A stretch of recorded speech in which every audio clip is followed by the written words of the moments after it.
भोपाल की कोहेफिजा थाना पुलिस ने अंतर्राज्यीय नकबजन गिरोह का पर्दाफाश किया है। पुलिस की पकड़ में आए आरोपी फायर आर्म्स के साथ घटना को अंजाम देते थे। आरोपियों के कब्जे से 15 वारदातों का 54 लाख रुपए कीमती मशरू का जब्त किया गया है। इसमें 34 लाख रुपए के सोने चांदी के जेवरात, चोरी के रुपए से खरीदा गया 3 पहिया वाहन, अचल संपत्ति के दस्तावेज, 2 देसी कट्टे, जिंदा कारतूस और लॉक तोड़ने में प्रयुक्त होने वाला औजार और अन्य देश की करेंसी भी शामिल है। भोपाल पुलिस कमिश्नर हरिनारायण आचार्य मिश्रा ने पत्रकारों से चर्चा करते हुए कहा कि शातिर आरोपी अफरोज खान, नासिर खान, अलीम खान मूलतः उत्तर प्रदेश के रहने वाले थे।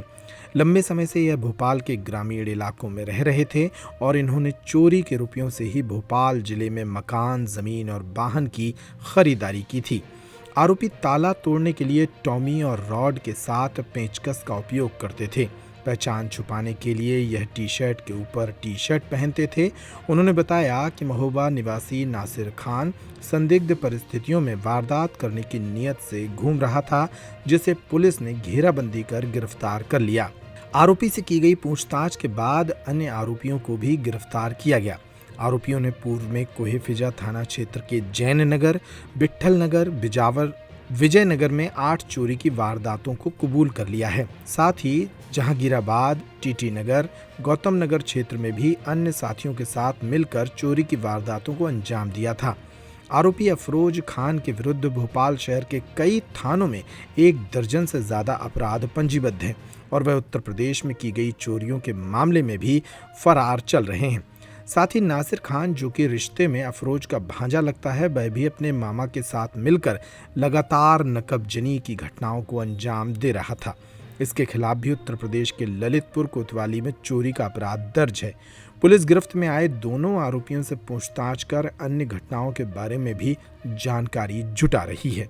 पुलिस ने एक बड़ी उपलब्धि हासिल की है। पिछले दिनों खासतौर पर इस कड़ी में कई कार्रवाइयाँ हुई थी, जिसमें कि वाहन चोरों के एक बड़े गैंग को भी पकड़ा गया था और नकबजनी के कई गैंग पकड़े गए। उसी कड़ी में जून 3 में एक बड़ी सफलता मिली है, जिसके अंतर्गत लगभग 15 बड़ी नकबजनियाँ उसमें पकड़ी गई हैं, जिसमें भी हाल में आपके सामने जैसा कि प्रदर्शित है लगभग 50 लाख रुपए के आसपास की गहने और बाकी जो जब्त सामग्री है उसकी कीमत पाई गई है। इसमें खास बात यह है कि यह जो 2 साल से नकबजन अलग अलग क्षेत्रों में रह रहे थे, यहाँ पे ग्रामीण क्षेत्रों में मुख्य रूप से रह रहे थे।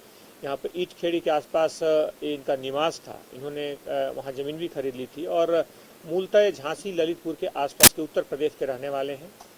इन्होंने पिछले 2 सालों में जो खास तौर पर रेकी करके जो सूने घर थे उसको निशाना बनाते थे और इनके खास मॉडस ऑपरेंडी थी कि ये टी शर्ट के ऊपर कोई दूसरा रंग का टी शर्ट पहन लेते थे, जिसके कारण वारदात करने के बाद ये तुरंत ही टी शर्ट बदल देते थे ऊपर का, जिसके कारण पुलिस या तत्काल में अगर कोई देखे या थोड़ा भी शक हो तो समझ ना पाए, कम से कम शर्ट के आधार पर या इनके टी शर्ट के आधार पर इसकी पहचान न हो सके, इस बात को ये देखते थे। इसमें जो इनके पास जो गहने बहुत सारे मिले हैं, जो अलग अलग नकबजनियाँ मिली हैं, इसके साथ साथ इथियोपिया की इसमें करेंसी भी मिली है, जिसको पुलिस और पूछताछ कर रही है कि इनके पास कैसे पहुँचा या किसी और देश की अगर होगी तो आगे की बेचना में उसे देखा जाएगा।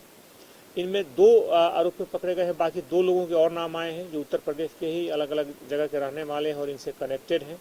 इस पूरी टीम ने खास तौर पे इसमें मुख्य तौर पे कोहेफिजा के 8 मामले हैं, इसमें जहांगीराबाद के 2 मामले हैं, इसमें पिपलानी के और बाकी भी अलग अलग अगर देखेंगे गौतम नगर और शाहजहानाबाद और श्यामला हिल्स के 3 मामले हैं इसमें। तो इन मामलों के आधार पर पुलिस ने लिया है। इनको और रिमांड पर लेकर के सख्ती से पूछताछ की जाएगी। कुछ और हो सकता है नकबजनियाँ इसमें और निकले। इस पूरी टीम को 30,000 रुपये के पुरस्कार से पुरस्कृत भी किया गया है। खासतौर पे ये पूरा जो DCP जोन 3 के नेतृत्व में जो पूरी कार्रवाई हुई